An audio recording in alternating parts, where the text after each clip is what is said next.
there is a process before we can get the product. The promise is the product, but the premise is the process. If we don't go through the premise, we will never get to the product. Unfortunately, a lot of us want the product without going through the process. I hate to be the prophet of doom to announce to you that that's not going to work. You can't have the product, you can't have the certificate, you can't have the degree without going through school, you can't have the certificate without taking the classes. It's not going to work. That's not how it works. You've got to go through the process for you to get the product. Now, the promise is also likened to the output. The promise is the output, while the premise is the input. You have to put in some things for you to get the output. The promise is the outcome, while the premise is the condition. The promise is the God part.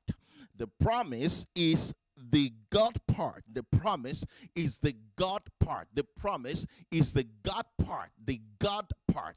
The divine part. The promise is the God part, while the premise is the you part.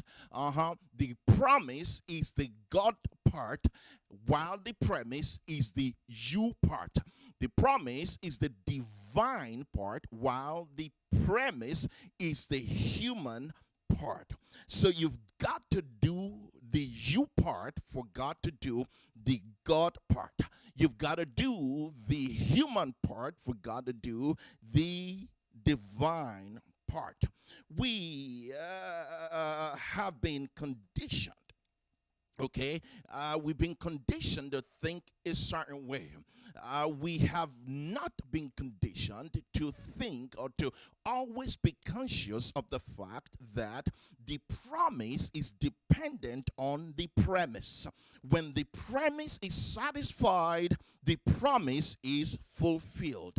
We have been conditioned to claim the promise while not fulfilling the premise. We've been conditioned to claim the promise while paying little or no attention to the premise. Unfortunately, the promise will remain on paper until the premise has been fulfilled. That is why we have a lot of unfulfilled promises on the pages of the Bible. They are unfulfilled. They are there, but they are not fulfilled because we keep claiming the promises without fulfilling, without satisfying the premises.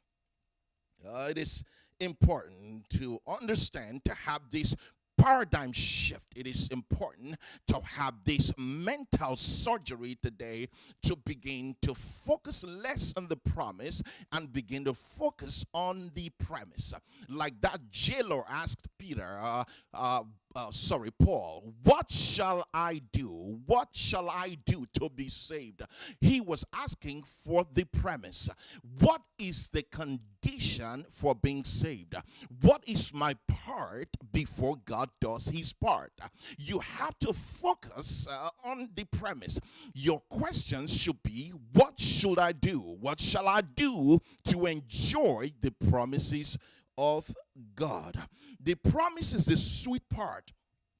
Yes, it is the sweet part. It is sweet to hear. It is sweet to imagine. It is sweet to enjoy. The promise is the sweet part, and since everybody likes sweet, everybody likes sweet. You may be good at denying yourself from eating sweet, but I know that everybody likes sweets because everybody likes sweets, and the promise is the sweet part. We are quick to be attracted to the promise. We are quick to flock around the promise while neglecting the premise. But I've come to wake you up to a paradigm shift today. Stop focusing on the promise and start pursuing the premise with all the strength you can muster. You have to start pursuing. You have to start running after the premise with all the strength you can find, because it is in fulfilling, it is in satisfying the premise that the promise is fulfilled. Glory to God.